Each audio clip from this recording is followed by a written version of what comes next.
নমস্কার বন্ধুরা, welcome to learning game. চলে এসেছি নতুন একটা ভিডিও নিয়ে। আজকের ভিডিওতে মূলত ডাব্লিউবিপির যে পরীক্ষার এক্সাম ডেট এবং কাট অফ নিয়ে কিছু আলোচনা করব। সাথে ডাব্লিউবিপি পরীক্ষার্থীদের জন্য একটু কিছু তথ্য আলোচনা করব, যেগুলো ডাব্লিউবিপি পরীক্ষার্থীদের জন্য অবশ্যই ভীষণ গুরুত্বপূর্ণ বিষয়। তো সেই বিষয়গুলো আজকে আলোচনা করব যাতে এই ভুলগুলো তোমরা না করো। তো শুরু করছি আজকের ভিডিওটি পুরোটা দেখবেন এবং ভালো লাগলে অবশ্যই চ্যানেলটিকে সাবস্ক্রাইব করবেন। তো ডাব্লিউবিপি পরীক্ষার কিন্তু ডাব্লিউবিপি পরীক্ষা নিয়ে চারিদিকে একটা বিরাট বড় মার্কেটের সৃষ্টি হয়েছে, অর্থাৎ সব ইউটিউবার বা যারা আছে কিন্তু একটা মার্কেটের মতো তৈরি করে ফেলেছে। পরীক্ষার্থীদের কথা কিন্তু খুব কম যে মাস্টার বা যারা আছে তারাই ভাবছে, কারণ আহ, সবাই দেখবে নতুন নতুন যে ছাত্রগুলো আছে তাদের কিন্তু ডাব্লিউবিপির জন্য এই কোর্স না করলে তুমি জীবনে বিশাল বড় একটা ভুল করে ফেলছো। এইগুলো কিন্তু প্রায় বলা যায় যে ম্যাক্সিমাম চ্যানেলেই কিন্তু তোমাদের এইগুলো বলছে যে এই কোর্স না কিনলে কিন্তু হয়তো হবে না, বা আমার এই কোর্সটা করলে তাহলেই ডাব্লিউবিপি হবে, আমার কাছে আসলে 100% চাকরি হবে, না আসলে তুমি কিন্তু পরে পস্তাবে। এই করে কিন্তু যে স্টুডেন্ট আছে, নতুন স্টুডেন্ট, তাদের কিন্তু একটুখানি মানসিকভাবে দুর্বল করে দিচ্ছে। এবং স্বাভাবিক যে একটা নতুন স্টুডেন্ট সে কিন্তু অতটাও বুঝতে পারে না যে ডাব্লিউবিপি এর পরীক্ষায় কেমন পরীক্ষা আর রুটিন বা কেমন সিলেবাস বা এক্সট্রা এক্সট্রা যা জিনিস আছে, তারা না বুঝতে পেরে কিন্তু তারা সাথে সাথে ওইগুলো পারচেস করে নেয় বা ওইগুলো কিনে নেয়, কিন্তু তারা নিজে বোঝে না যে আমার কতটা ক্যাপাসিটি আছে পড়ার বা কতটা আমি কিভাবে পড়বো। সেগুলো না বুঝেই কিন্তু তারা অনেক ইনস্টিটিউটে বা এগুলোতে চলে যায়, কারণ ইনস্টিটিউট বা যেই ইউটিউবার যারা আছে তারা এমনভাবে মানসিকভাবে দুর্বল করে দেয় যাতে মনে হয় যে না, তাদের কাছে না গেলে বা ওই 500 টাকার নোটগুলো না কিনলে তাহলে হয়তো ডাব্লিউবিপি ক্র্যাক করা যাবে না। তার সাথে আছে যে কাট অফ নিয়ে অনেকেই বিরাট একটা ধারণা তৈরি করে ফেলছে। এখন থেকে দেখছি ইউটিউবে কাট অফের ভিডিও দিয়ে দিচ্ছে। তো কাট অফ নিয়ে আলোচনাটা পরে করছি। আমি প্রথমে যেটা শুরু করছিলাম সেটাই বলছি, যে তাহলে যারা ওইগুলো কিনছে না তারা কি চাকরি পাচ্ছে না? সেরকম কিন্তু নয়।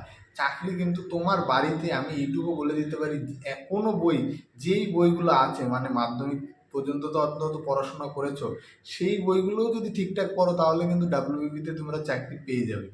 কিন্তু এবার কোন জিনিসগুলো পড়তে হবে সেগুলোর জন্য অবশ্যই একটা গাইডেন্সের প্রয়োজন, সেটা আমি মানছি। গাইডেন্স পেলে কি হয়, তোমার গ্রোথটা অনেকটা তাড়াতাড়ি এগোবে। কিন্তু এরকম নয় যে তুমি গাইডেন্স না পেলে চাকরি পাবে না, বা এর ওই নোটগুলো না কিনলে বা এর থেকে ওই অঙ্কগুলো না করলে তুমি কিন্তু চাকরি পাবে না, এরকম কিন্তু একদমই নয়। তো ডাব্লিউবি পরীক্ষার্থীদের মাইন্ডটা পুরো ফ্রেশ রাখো।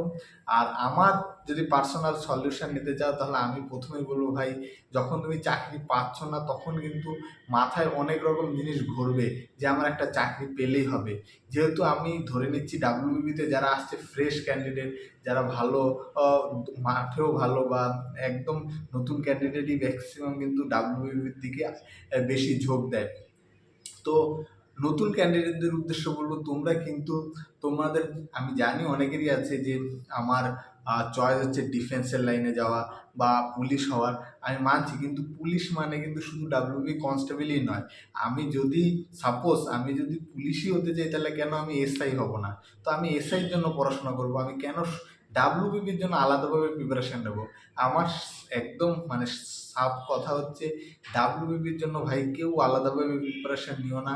যেহেতু তুমি পড়া শুরু করছো তো টার্গেটটা বড় রাখো, মিনিমাম অন্তত এসআই তো টার্গেট রাখতে হবে।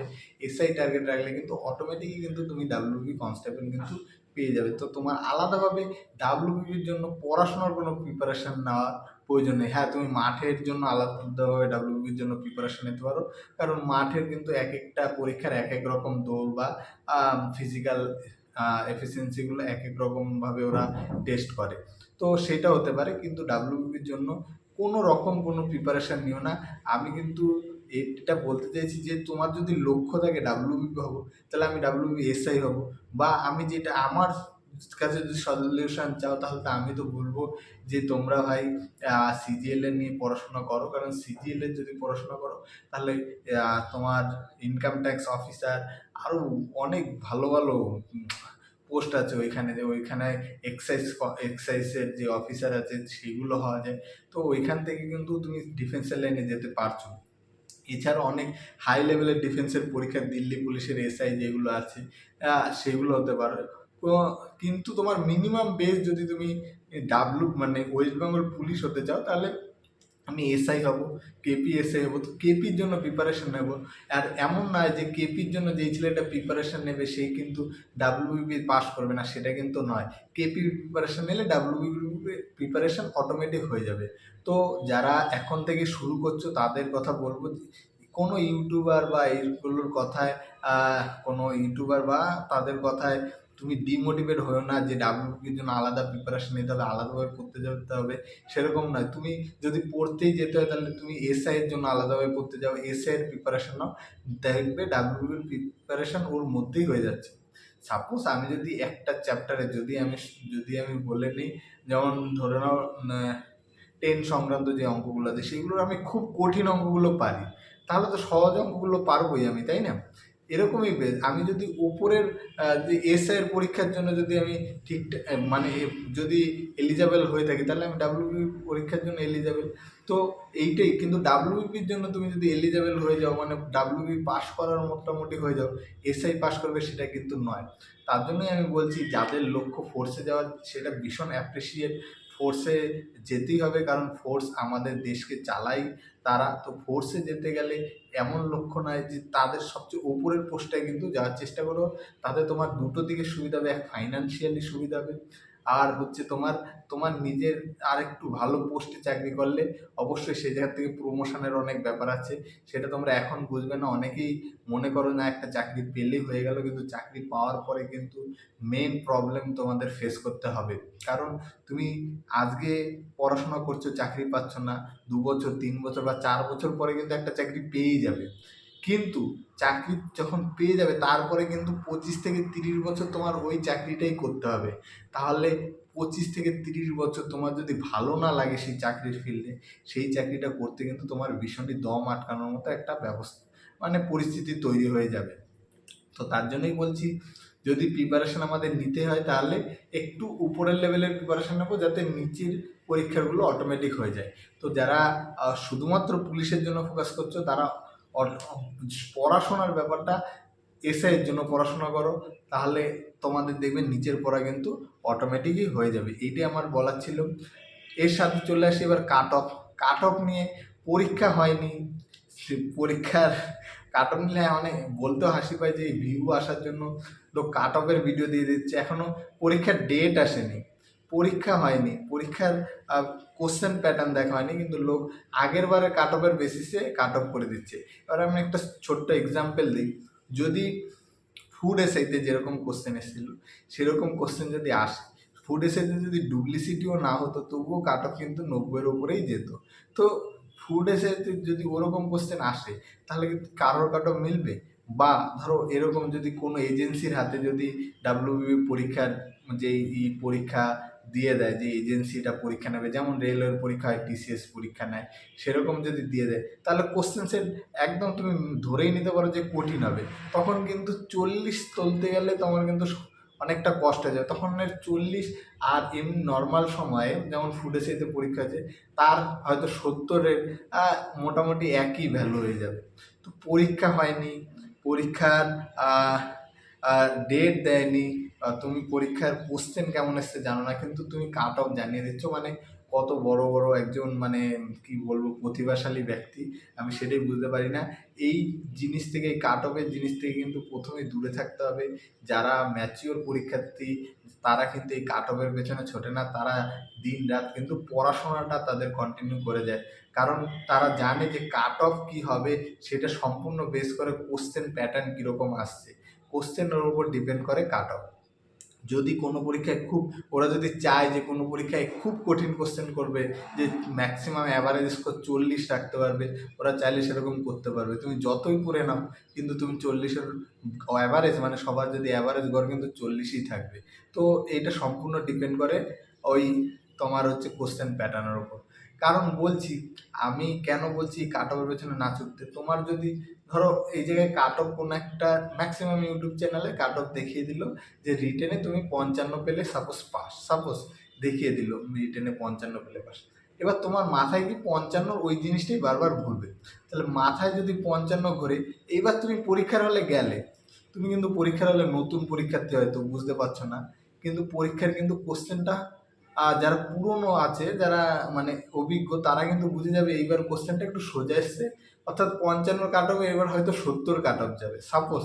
এটা আমি এমনি জাস্ট অ্যাজিউম করছি যে 70 কাট অফ যাবে। তাহলে কোশ্চেন প্যাটার্ন এতটাই সোজা এসছে মানে 70 কাট অফ যাবে, কিন্তু তোমার মাথায় আছে যে এটা 55ই কাট অফ যাবে। তো তুমি কি করলে, 55টা দাগানোর পর একটু সাবধানে সাবধানে দাগালে, আর একটা দুটো দাগালে তুমি জানো যে 55 ক্রস করলেই আমার সেভ স্কোর, কোনো একজন ভালো ব্যক্তি হয়তো বলে দিয়েছে। তাহলে তুমি 55 বেশি করলে কিন্তু ওই বছর দেখা গেল কোশ্চেন সেটটা অনেক সোজা আসলো, তাহলে কি করবে তুমি, তুমি কিন্তু ওই পরীক্ষায় ফেল করে যাবে, কারণ ওর গড় নম্বর কিন্তু অনেক বেশি হয়ে যাবে। আবার এরকমও হতে পারে, উল্টোটাও হতে পারে, যে তুমি হয়তো ভাবছো যে আমার 55 পেতেই হবে, কিন্তু দেখা গেল কোশ্চেন সেট এতটাই কঠিন আসলো যে হয়তো 40 পেলেও এই বছর পাস হয়ে যাবে সাপোজ। তো 40 পেলেও পাস হবে, এবার তোমার মাথায় আছে আমার 55 আপ রাখতে হবে, নাহলে আমি সেভ স্কোরের বাইরে চলে যাব। তাহলে কি করলে, তুমি হয়তো পারছো, নিজে পারছো হয়তো 40টার কাছাকাছি পারছো, বাকিগুলো তুমি জানো যে আমার 55 না পেলে আমি ফেল, তুমি কি করলে আরো বেশি এক্সট্রা করে দাগিয়ে দিলে, যাতে তুমি হয়তো 40 পেতে, হয়তো ওই জায়গায় পাস করতে, ওই এক্সট্রা দাগানোর ফলে তোমার ভুলগুলো বেড়ে গেল, তুমি কি করলে আবার পেছন দিকে কিন্তু চলে আসলে। জাস্ট নর্মাল হিসাব এইগুলো করলে কিন্তু তোমার ভুলে যাবে। কোশ্চেন প্যাটার্নের উপর ডিপেন্ড করে পরীক্ষা দিতে হয়, এটাও আমি বলছি। আমরা যখন পরীক্ষা দিয়েছিলাম এনটিপিসি, এনটিপিসি লেভেল 3-তে 80-র কাছাকাছি নাম্বার পেয়েও কিন্তু লেভেল 3-তে চাকরি হয়নি। আবার আহ, আবার লেভেল মানে একটা ছেলে আছে লেভেল 3-তে 80 পেয়েছে, ঠিক আছে, সে লেভেল 2-তে গিয়ে কিন্তু 47 পেয়েছে। তাহলে সে কি খারাপ স্টুডেন্ট? সে খারাপ স্টুডেন্ট একদমই নয়, কারণ কোশ্চেন লেভেলটাই এরকম করেছে, লেভেল 2-তে কিন্তু অনেক টাফ করে দিয়েছিল, যার জন্য তার নাম্বার অটোমেটিক কমে গেছিলো। মানে তুমি বুঝতে পারছো, প্রায় হাফ নাম্বার কমে গেছে। অর্থাৎ কোশ্চেন প্যাটার্নটা, কোশ্চেনের যে শিফটটা, সেটা কতটা ভ্যালু করে, সেটা একটু এক্সপিরিয়েন্স যারা আছে তারাই বুঝতে পারবেন। নতুন যারা আছে তারা কিন্তু যদি আগের থেকে কাট অফ দেখো, তাহলে তোমাদের মাথায় ওইগুলোই ঢুকে থাকবে। তো কাট অফের থেকে দূরে থাকো, নিজে শুধু পারফরমেন্স করো, পরীক্ষায় যেমন সেট আসবে তুমি যতগুলো পারবে ততগুলোই করবে, এক্সট্রা তো তুমি চাইলেও করতে পারবে না। তো নিজের চাইবে যে যতগুলো বেশি করতে পারি সেই হিসাবে শুধু পড়াশোনা করো।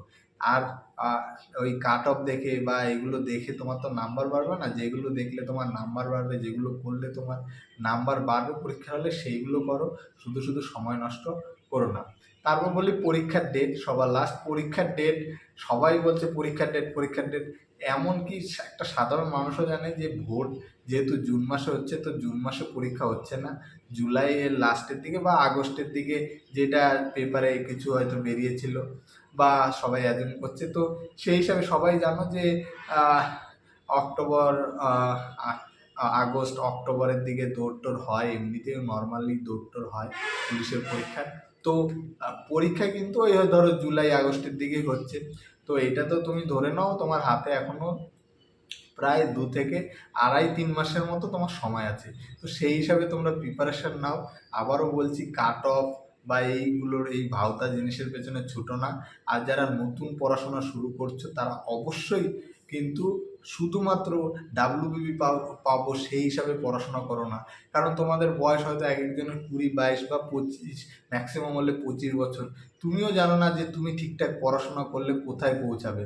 তো তুমি ঠিকঠাক পড়াশোনা করলে হয়তো তুমি একটা অফিসার লেভেলেরও চাকরি পেয়ে যেতে পারো, কিন্তু তুমি যদি শুধু ডাব্লিউবিপির পড়াশোনা নিয়েই চালিয়ে যাও কন্টিনিউ, তাহলে কিন্তু তুমি ডাব্লিউবিপি পেয়ে যাবে, সাথে পুলিশের আরও অন্যান্য পরীক্ষা হয়তো পেয়ে যাবে, বা আর রাজ্য সরকারেরও কিছু পরীক্ষা পেয়ে যাবে, কিন্তু তুমি কিন্তু একটা অফিসার লেভেলে যদি যেতে যাও, বা লেভেল 6 লেভেল 7-এ যদি, লেভেল 6 লেভেল 5-এ যদি ডাইরেক্ট চাকরি পেতে যাও, তখন কিন্তু তোমার কিন্তু হবে না। কিন্তু তুমি যদি লেভেল 6-এর জন্য সাপোজ পড়াশোনা করো, তাহলে তুমি কম হলেও লেভেল 4 বা 5 পেলেও কিন্তু একটা ভালো জায়গায় গিয়ে পৌঁছাবে। মানে আমি এটাই বলতে চাচ্ছি, যারা নতুন তারা কিন্তু এখনো জানো না যে তোমার মধ্যে কতটা পোটেনশিয়াল আছে। তো তুমি এখনো সেরকমভাবে বুঝতে পারবে না। তো তুমি পড়াটা শুরু করো, একটু ভালো লেভেলে গিয়ে পড়াটা শুরু করো।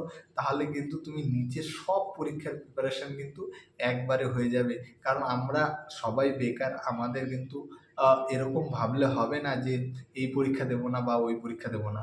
আমাদের একটা কমপ্লিট প্রিপারেশন আনতে হবে, যেটা আ যেটার মধ্যে দিয়ে আমরা কিন্তু সব পরীক্ষারই কিন্তু ও জন্য এলিজিবল হয়ে যাব। তো সেই হিসাবে একটু প্ল্যান করে পড়ো। পরে সবাই কিন্তু চাকরি কিন্তু অল্প কিছু লোকই পায়। সেটা আরেকবার বলছি যে পরে কিন্তু সবাই চাকরি কিন্তু অল্প কিছু লোকই পায়। যারা পায় তারা কিছু অন্যদের চাইতে একটু হলেও আলাদাভাবে পড়াশোনা করে। যেটা নিজে যেইভাবে ভালো বুঝবে সেইভাবে পড়াশোনা করতে হবে। না আমি যেভাবে পড়াশোনা করেছি তুমি সেভাবে পড়াশোনা করবে, চাকরি করবে, সেরকম কিন্তু হবে না। কারণ তোমার হয়তো পড়ার স্ট্র্যাটেজি আলাদা, অন্য কিছু আলাদা। সবভাবে আলাদা হয়তো হতে পারে। তুমি হয়তো রাতের বেলা পড়তে পারো না, দিনে পড়ো। আমি হয়তো বলব আমি রাতে পড়তে পারি বলে আমি বলব রাতের বেলা বেশি পড়ো। সেরকম কিন্তু নয়। তোমার যেই সময় বেশি মানে ফোকাস করতে পারবে সেই সময় বেশি পড়বে। তো এই ছিল আজকের ভিডিও। তো আশা রাখবো তোমরা যারা নতুন শুরু করছো তারা একটু উঁচু লেভেলেরই উঁচু লেভেলের পড়াশোনা শুরু করো। কারণ ভাই যখন চাকরিতে ঢুকে যাবে, আমি নিজে লেভেল 2 তে চাকরি করি। আমার এখন মনে হয় যে না, লেভেল 2 ভালো নয়। এখন আমারও মনে হয় যে আমি যদি আরেকটু ভালো করে পড়াশোনা করতাম, হয়তো লেভেল 5 বা 6 এ পেলে হয়তো আরও বেশি ভালো হতো। যেহেতু আমার গ্র্যাজুয়েশন নেই, তো আমার কোনো অপশান নেই। তো তোমাদের কাছে অপশান আছে। তো তার জন্য বলছি যে পড়াশোনা যখন করছো একটু ভালো লেভেলে করো। তাহলে কিন্তু যদি ওই ভালো লেভেলে না পাও, তুমি নিচেরগুলো তো অটোমেটিক পেয়েই যাবে আশা রাখি। তো এই বলে আজকের ভিডিও শেষ করছি। ধন্যবাদ। ভালো থাকবে, সুস্থ থাকবে।